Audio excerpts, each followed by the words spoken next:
One glorious, beautiful moment covers up a really, really rough weekend for the Detroit Tigers. Today on Locked On Tigers. You are Locked On Tigers, your daily Detroit Tigers podcast. Part of the Locked On Podcast Network, your team every day.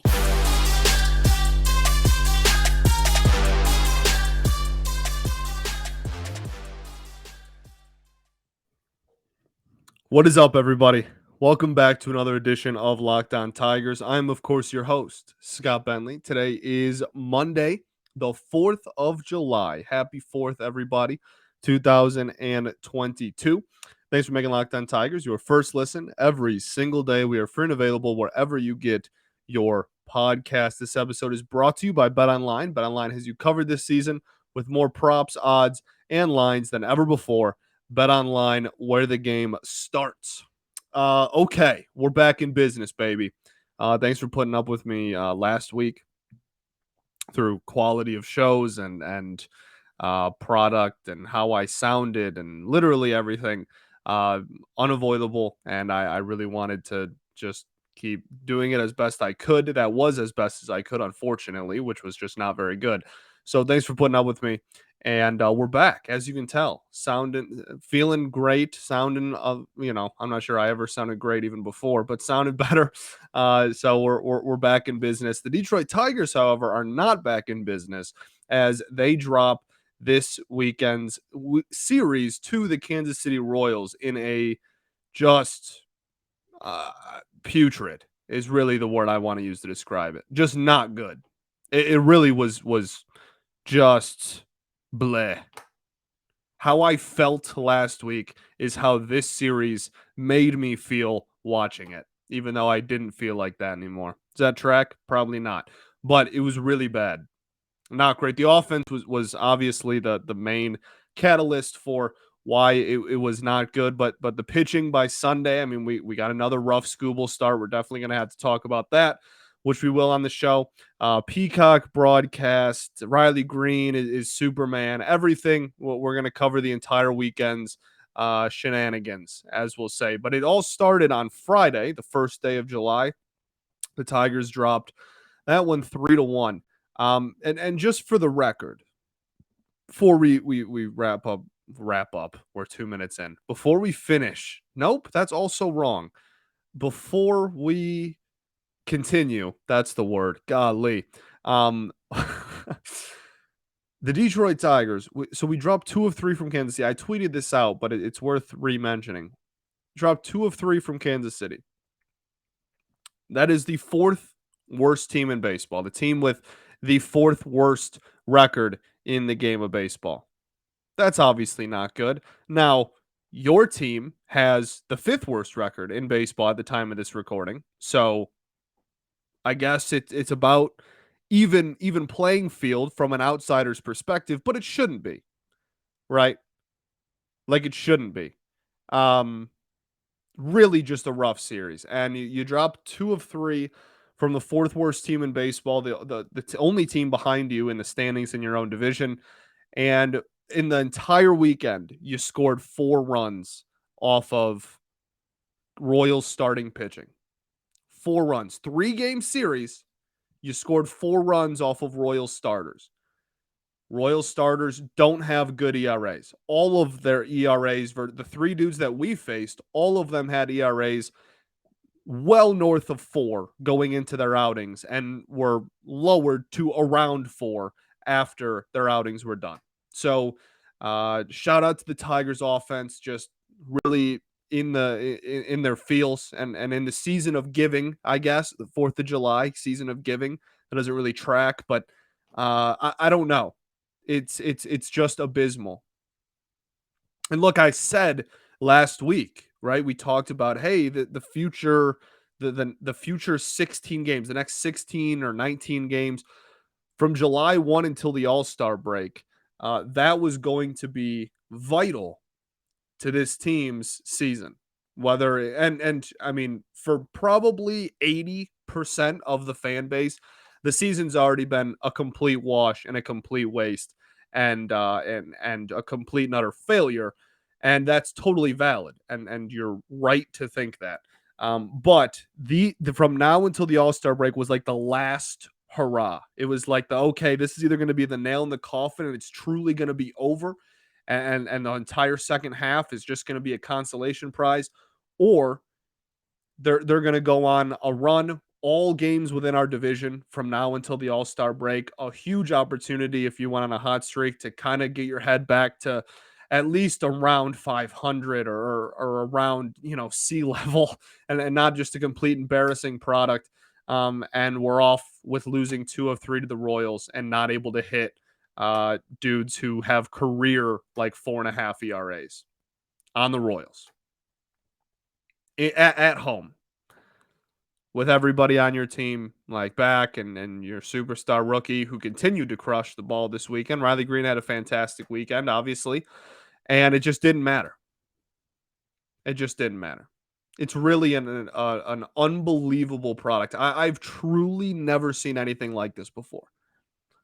I've never seen an entire team of people who everyone's having their worst year like of their career. Everyone.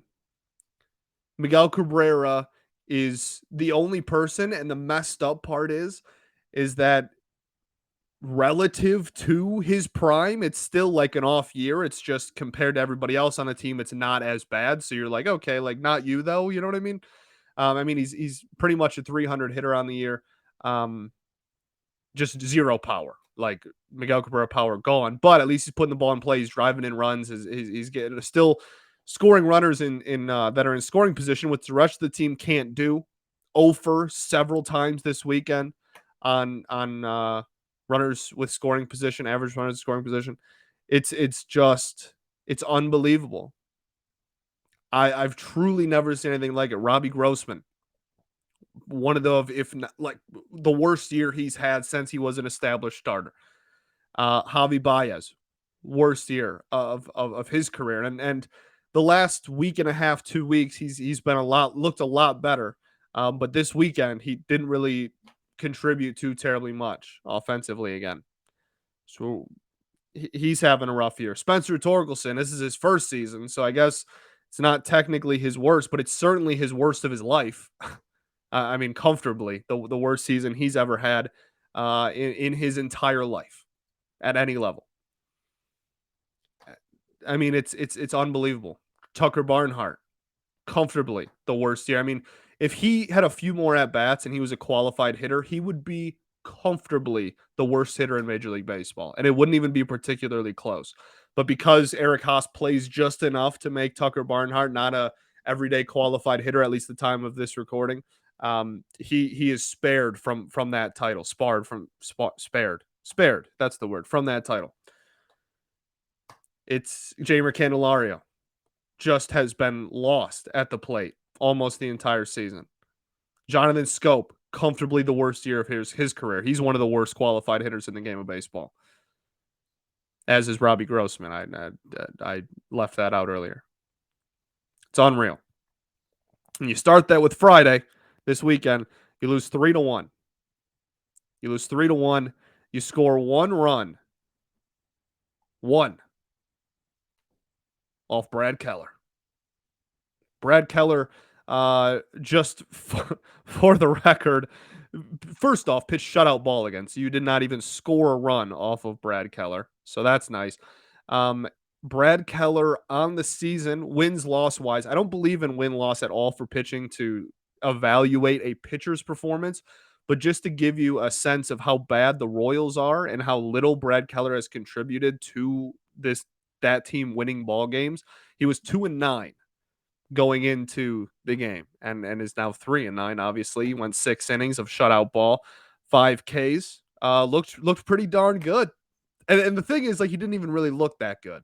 Like, I know the first thing I said was sarcasm. It's remarkable to me. I just keep repeating myself. I've never seen it. I've never seen this happen. I've never seen an offense where like balls right down the middle are just uncompetitive. Or pitch sequencing. Like it's like, oh, like this makes sense to, this is a fastball count. and a fastball right down the middle. And sometimes we just don't swing. That was Sunday's thing. Sunday, we just weren't swinging at balls that were blatant, like over the heart of the plate. And like Sunday, we kind of even redeemed ourselves and put up 4 runs? Just really, really not good. And Saturday wasn't very good either.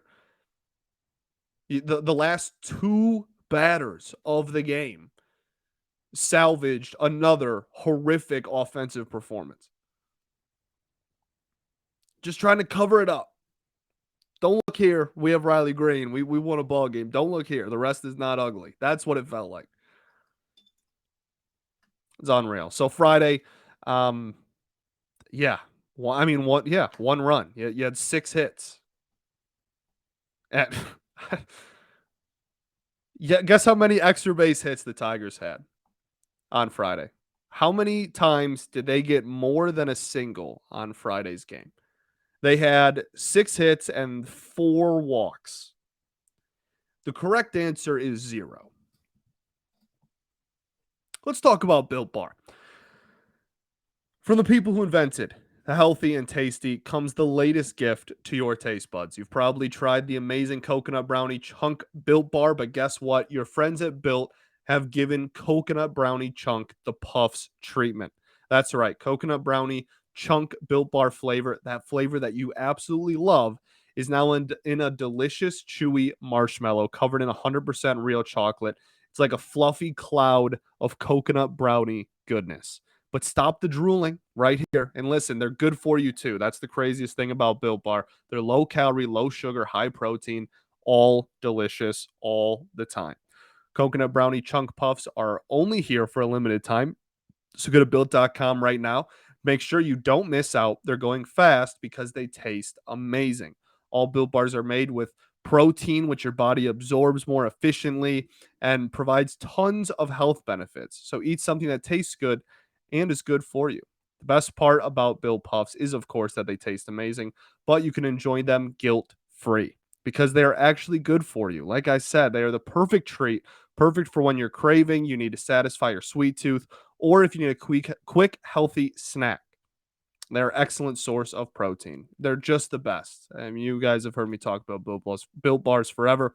So the delicious coconut, rich, sweet brownie, creamy marshmallow. Stop fantasizing and just go to built.com to order your box of coconut brownie chunk Built Puffs right now. Go to built.com and use promo code LOCK15 for 15% off your order. That's promo code LOCK15 for 15% off at built.com.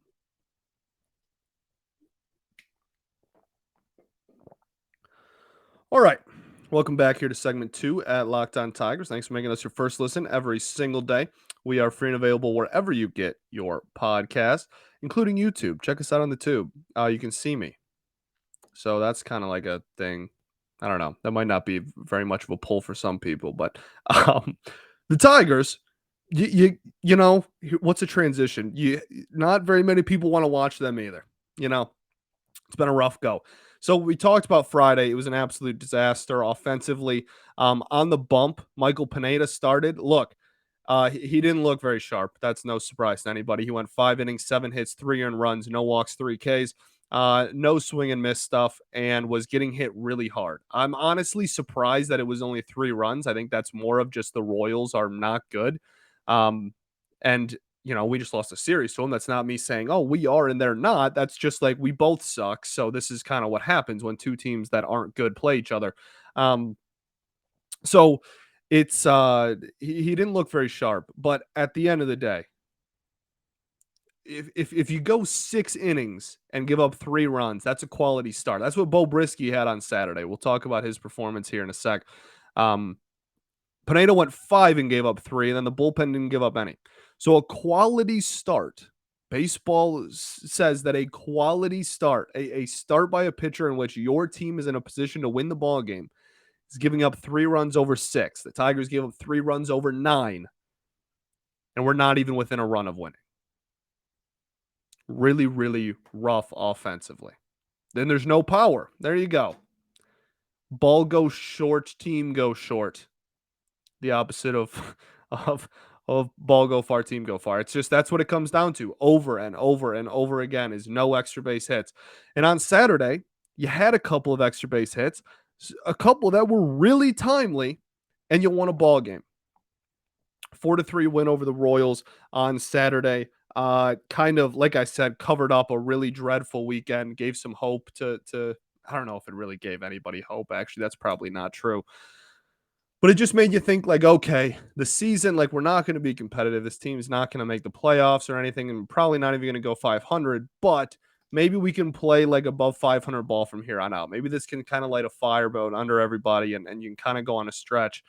And then Sunday happened, and you were slapped in the face with reality. But Saturday did leave you with a good taste in your mouth, and Riley Greene was absolutely fantastic all weekend, and continued that obviously on Saturday.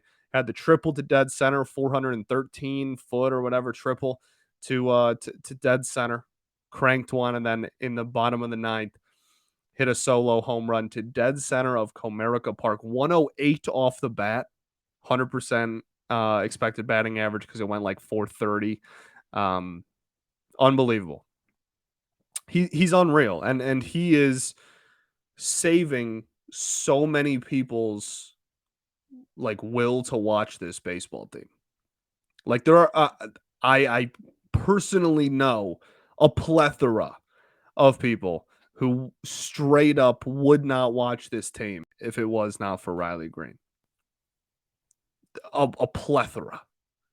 He is saving the watchability of this team, one at bat and one diving catch at a time, which is embarrassing because he's been in the major leagues for like 15 games, but it's true.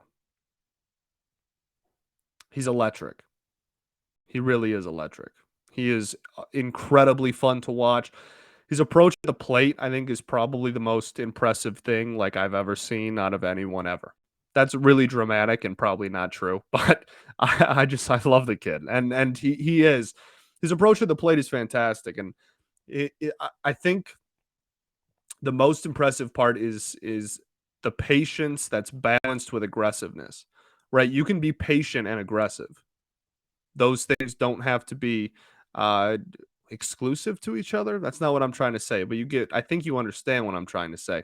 That they don't have to be, you don't have to be one or the other. You can be patient and be aggressive. And that is what he is. He will spit on balls outside of the strike zone. He will draw walks. He has a great walk rate so far in the major leagues. He's been walking a ton, as we all know. But at the same time, he is also like OPSing 830. He has a batting average of almost 300 and a slugging percentage over 400. Like he's getting his extra base hits now. He has a couple of doubles. He has the triple. He has now his first major league homer. Like he is patiently aggressive. If the ball's in the strike zone and it's straight and it's a fastball, especially, he's going to take a hack and he's not afraid to. And that's the thing with Spencer Torkelson that we've been frustrated, I guess is the word, with a lot of torque this year is at times he's just been way too passive, and like he's getting his walks, but he he won't turn on balls in the strike zone, and Riley Greene does not have that issue. He is patiently aggressive, and it is a treat to watch him bat every single time he steps into the batter's box. And he's been really good defensively in center field as well. So Saturday's game was saved by that, but again, was not a good offensive performance, right? You had Victor Reyes. Victor Reyes, man, deserves his flowers. Has been really solid. And a team that has not had very many solid players this year, Victor Reyes has been solid when in the majors. So big ups to Vic. This one, you had two extra base hits before the back-to-back home runs in the bottom of the ninth to win it. Now, so you ended with 4, and 2 of them were homers, and so you got pushed over the edge. But when you were losing 2-3 going into the bottom of the ninth, you had 2 extra base hits, and neither of them were homers. It's not rocket science, man. I'm going to keep bringing it up because it's painfully obvious, but it's not it's not rocket science. Hit the ball far. That is how you win in 2022. I'm sorry. I love walks more than anybody. And I wish this team walked more because they don't, and it's annoying. But it's everything. Like, it's not even like, oh well, if we walked more, then maybe we'd be better. And I love walks, so that makes sense. Or oh, like walks are stupid. I think we should hit for a higher batting average. Or oh, both of those are dumb. We just need a bunch of like 9 hitters who just hit for low averages and just try and hit home runs every time. We don't have anything. We don't have any area of offense. We don't have. We can't hang our hat on anything. So everybody's right. Yes, we should probably be hitting for a higher batting average. I don't even like batting average that much, but we should probably have a higher one if you're a good offense. You should be walking more. You should. That's objectively true. Just uncompetitive at bats. I think it was the 6th inning on Sunday was one of the most uncompetitive innings offensively that I've ever seen any team ever do. And I've seen my team lose 119 and 114 games in a season in my life. One of the most just gross, like I said, uncompetitive offenses I've ever laid my eyes on was I think it was either the 5th or the 6th on Sunday's game. Just brutal. You think we should hit more homers? You're right. We are historically low in power and are not like it's not a pick and choose. It's everything. This offense is bad at everything. They need to improve at everything. And here we are. Then on Sunday, you had 4 runs, which is not bad. Right. Oh, there's some fireworks starting to go off. I'm recording this the night of the 3rd.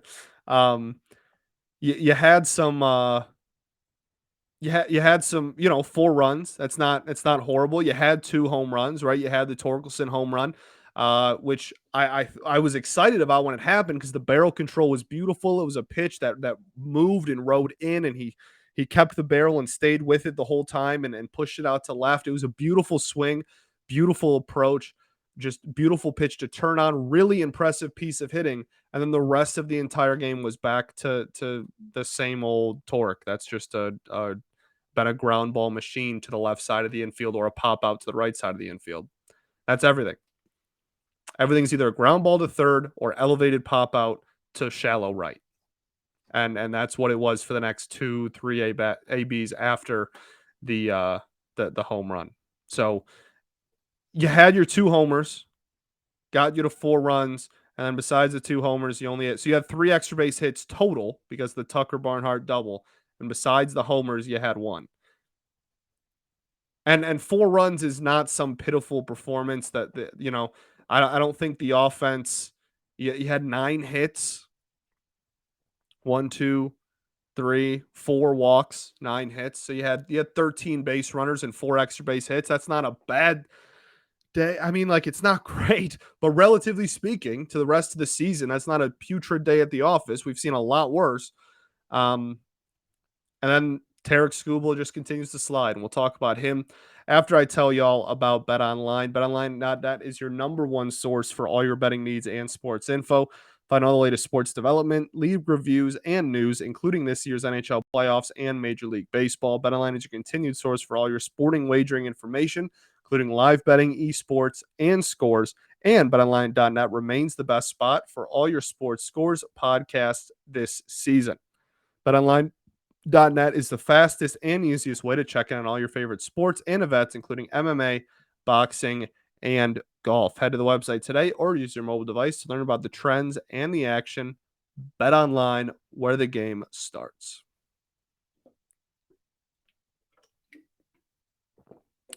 All right, everybody. Welcome back to our 3rd and final segment here at Locked On Tigers. Let's get the Peacock broadcast out of the way at the beginning, just so that we can get to the actual game afterwards. I really liked the silent broadcast. I was a big fan, and I know that was a pretty light controversial. It was, there are aggressive controversial things on social media. It was a nice lighthearted discussion from what I saw for most people with it, but it was a pretty debated topic on whether you liked the silent broadcast or not. I wanted even less talking. I didn't think very many of the interviews were that good. like the carousel. Like I don't need to talk about the carousel at Comerica Park. I don't need to watch two grown men ride the carousel at Comerica Park. Like, I'd rather just watch the ball game. The Negro League interview stuff was super cool. So that was really cool to learn about the history there a little bit. But like we were just interviewing like random people, like random fans in the stands, and like talking like I wanted a silent broadcast. Like that is what I wanted. That's what I signed up for. You promised me a broadcasterless broadcast. That's what I wanted. And in the few half innings where there were truly no like broadcasters and nothing being said, I loved it. I love it. I'm a baseball lover and nerd through and through. The sounds of the game I think are awesome. I think every broadcast should offer that as an available option. I think when you go on MLB TV and you're going through which broadcast you want to select, there should be home, road, silent. I truly think that, and I think that there should be an option to just watch it without a broadcast and just watch. You just hear, that picks up the mics that are in the park. You listen to the hot mics, and you listen to the sounds of the game, and it just sounds like you're whatever in attendance or just at a ballpark, at a local park, whatever. I think that's cool. So I was a fan of it when they actually stayed true to it, which was not very often, but when they did, I enjoyed it. Um, and yeah, I mean, peak, like it's weird, like we're starting games at 11:30 or noon, and we're doing like the brunch Peacock thing, and there's 80 million things you have to subscribe to watch every baseball game now, and I'm not really sure how that's helping the game, but that's a whole different conversation. End of the day, I was pro the silent or broadcasterless broadcast. I was pro it. I enjoyed just listening to the game of baseball, just watching it myself. I think it's a rather enjoyable game or way to watch a ball game, and that's not to say that I think that like I what am I even trying to say? That's not to say that I would always watch it that way. I just think that that should always be an available option because I would definitely take advantage of it. Um, I don't know, often. I don't know, but if that reality existed, that'd be super cool. So we got that out of the way. Peacock, early game, whatever. Let's get to Tarik Skubal. He struggled again, and final line, we'll just get that out of the way. 4 2/3, 5 hits, 5 runs, 3 walks, 1 strikeout. That's like the alarming thing. 1 strikeout. By the way, Bo Brisky, really quickly. I know I'm jumping all over the place. I'm sorry. Monday episodes are weird just because you got to cram so much in. Bo Brisky was solid, I thought. Really, really not solid first inning. Really solid next 5. I was very, very impressed with how he was able to recover. And I loved his pitch sequencing. I loved how he relied heavily on the fastball because the rest of it wasn't really working. That's what you're supposed to do. If your secondary pitches don't work, guess what? They're your secondary pitches. You shave them off. That's like the whole point. They're access. They're extra. They are your secondary. So if your secondary isn't working, if your cherry on top is bad, then don't put it on top and just have frosting out of whipped cream. I don't know where that analogy is going, but he just went back to the fastball because the fastball was working. Not a very high average exit velocity for a fastball's sake. Um, CSW percentage of about 30% on that pitch alone, but 21 on the game. So like again, just throw the pitch that's working. If you're able to dot it and then locate it well, why are you not throwing it? So he went back to that. He knew what was working. He knew what wasn't. And I really, really appreciated that. So shout out to Bo. I really, innings 2 through 6, masterclass. It was just the first inning was a struggle. Still got a quality start out of a game in which he threw like 25 pitches and gave up 2 runs in the first inning. Still got a quality start out of that performance. We'll take it. And thankfully we ended up winning the ball game. So Sunday, Tarik Skubal, 4 2/3, 5 hits, 5 runs, 3 walks, 1K. I already said that.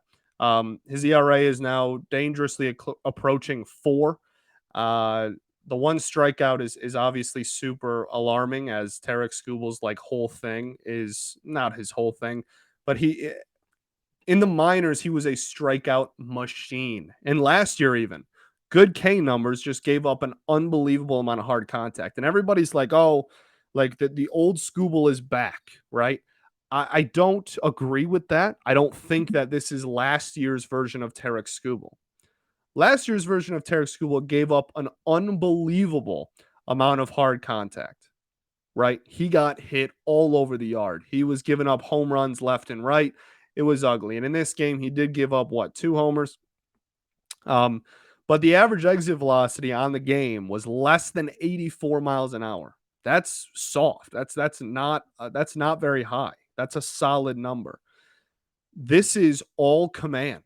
It's all command. And last year we would have like the take pitches off thing, right? We had the Skubal inning. Everybody remember, if you listen to the show last year, Tarik Skubal would carve people up for 5 innings and then have one inning where he'd give up 5 runs by himself. And if you just remove that inning, he'd be fantastic. We trademarked, not actually, but for the sake of the show, the Skubal inning on here. Like that was a thing. Oh, if you just got rid of the Skubal inning, that is not this year. This year is a slow burn of just no command for an entire game. And the stuff still plays. It does. The stuff is still solid, but not, today, especially yesterday, as you're listening to this on Sunday, there was no fooling anybody. I mean, 7 whiffs on 89 pitches is not anything to write home about. That's not a very impressive number. And the CSW percentage was 22%, called strikes plus whiff percentage. So 22% of the pitches of his almost 90 pitches he threw were called strikes. That's like just barely better than 1 out of every 5 pitches thrown. That's not good. That's really not good. Almost 1 out of every 5 pitches he threw was either a called strike or a swinging strike. That's far too low of a number. And it's all command. And it's all specifically, it's been pointed out by a couple other people now at this point as well, but we've been talking about it on here for a couple of his last starts now. It's glove side. His glove side command, he's laboring. He can't hit anything that's inside to righties or away from lefties. Not, and like earlier in the year, he was so one of his best strikeout and swing and miss pitches was the fastball inside to righties. He was able to because he has a solid fastball and a solid velocity and spin and everything. He was able to cram righties. I can't think of the phrase, cram, whatever. I totally can't think of the phrase that I'm thinking of. I'll think about it randomly at 3 a.m. I'm sure, but he's able to really throw inside to righties and give them all stiff and is able to take advantage of them in that when he can locate the fastball, especially up and in to right-handed hitters, and it's just not there. There is no glove side accuracy whatsoever. In this game, there was really just no accuracy really at all, especially with the fastball. The fastball accuracy was and command was pretty brutal. But I mean, he spiked a changeup into the ground. He threw a slider that was like almost hit a dude in the ankle. I mean, it was not great. It was really not great. And it all comes down to command. And I'm not sure anybody has the answer of like how do you fix command? It could be a mechanical thing. That's a Chris Fetter question. It's a Fetter question. Like it could be mechanical in theory. Like he very much could have a mechanical problem. I'm not even going to go down the injury thing. I think, look, I mean, it might be true, but you could say that about literally anybody who's ever struggled ever. That like, oh, they could be hurt. And I know we have a history of that with Fulmer and everything, but this is a completely different coaching staff. And I truly don't think that knowingly they would do that. And also like the velocity hasn't dipped. I don't know. I'm just not even gonna like entertain that. That's like a really popular like theory on social media is, oh, he's like maybe he's pitching hurt. I'm not. We're not entertaining that thought.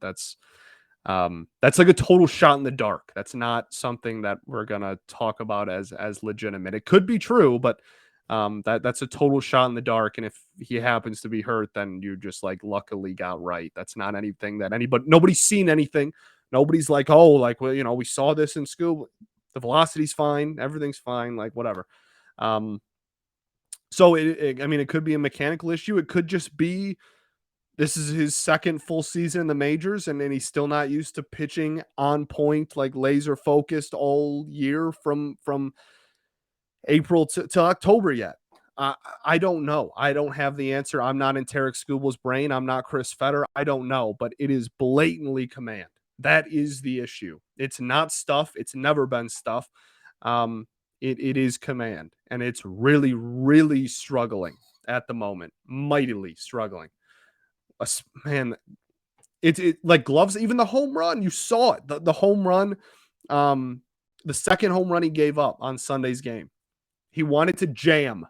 That's the phrase. He wanted to jam the fastball in. He wanted to get it in on the right-hander's hands. He wanted to jam him inside. I couldn't remember a 3-letter word. Whatever. story of my life. But it's you had, and it was set up, and you were going for a K, and everything was great. You were going for a big swing and a miss, and you missed your spot. It caught way too much of the plate, and he took you almost 400 feet to left field. That was the textbook play. If there's one pitch to prove everybody's point about the glove side accuracy, that is it. So there you go. The offense this whole weekend was pretty abysmal and not impressive whatsoever. And any game, even when you did score 4 twice, you barely scored 4. You kind of got bailed out on Saturday, and on Sunday you kind of did better, I guess, than you had the previous 2 days. But that doesn't make it good, right? Like there's a big difference between a good offensive performance and better than Friday's 1-run performance. And Tarik Skubal continues to struggle, and the sky is falling. Unreal. All right. Monday shows are always a little long just because I have so much to cram in there. I'm really sorry that I went so over time. Thank you for making Locked On Tigers your first listen every day. Now make your second listen Locked On MLB Prospects. Host Lindsey Crosby is a prospect encyclopedia. He's going deep on the MLB stars of tomorrow. It's free and available wherever you get your podcasts, including YouTube, just like us. I think that's all I got for you. Peacock, all 3 games, offense, Skubal, Brisky, Pineda, bullpen was pretty solid the entire weekend. Sure. Still some people that have crazy command issues. Jason Foley on Sunday, really pretty much everybody that pitched actually on Sunday. Everybody that took the mound on Sunday had pretty putrid command. All 5 pitchers that pitched on Sunday walked at least 1 batter. So if you remove Sunday, I thought the bullpen performances on Friday and Saturday were really solid. This bullpen continues to be one of the better in baseball when it comes to bullpen ERA. That's great, but it doesn't matter when you're holding on to a lead that this offense will never catch. So there you go. 4th of July, we have a doubleheader. Garrett Hill, that's the other person I want to talk about. Dang it, this is going to be a 40-minute episode. I'm really sorry. Garrett Hill called up. Alex Faedo's pitching one of the games. That was a roster move. He got sent down, but he's like sent down. Like, A, they want to watch his innings because he's coming off of Tommy John, which is totally legitimate, and everybody should be in full support of. It's weird that people aren't. That's just really, Skubal might be pitching hurt, and look how they ruined Michael Fulmer. But yeah, please keep pitching the rookie coming off of Tommy John more. This is stupid. This organization wants to lose. Can't have it both ways. So that makes sense. Also, though, we have 2 double headers from now until the All-Star game, and Faedo's going to pitch in both of them. So he's sent down, but he's going to be the 27th man and pitch twice from now over the next 2 weeks. So like, he's not even really like sent down. They'll reevaluate everything on the All-Star break. Garrett Hill, though, fun pitcher in the minors this year, dominated Double-A. Really, really pretty lively fastball, a plus changeup. That's the plus pitch. We heard that about Brisky too. Garrett Hill is a solid change. His breaking stuff is foul too. He's got a 4-pitch mix. The slider can be really good at times. Has trouble locating it every once in a while, but we'll see. I mean, major league debuts are complete shots in the dark. Honestly, it's not even really all the time a great reflection of how good or poor the pitcher is. So Garrett Hill, yeah, low mid 90s fastball, like anywhere from 92 to 94. Um, yeah, plus change up. Strikeout machine in double A. Machine in double A. He really did dominate. Got called up to triple A. Struggled the first, in his first, 5 starts. I think he had one decent performance. So, really struggled out of the gate in triple A. And then over his last 3 starts, he's only given up 1 run in triple A. The strikeout numbers, they're not as redonkulous as they were in double A. But they're still like 11K per 9 or something. Still really solid. So, Garrett Hill will start on July 4th. And then Alex Fido will start the other one. There you go. I really have to go. I'm so far over time. I'm very sorry. Thanks for putting up with me. We're feeling a lot better. Yeah. Thanks for the support as always, even though the team is very frustrating. I appreciate y'all continuing to come back here. All right. Peace and love. Going to therapy is dope. And I will catch y'all tomorrow recapping 2 more games. Look at this. How do I end the show? See you then. Go Tigers. That was a really loud firework.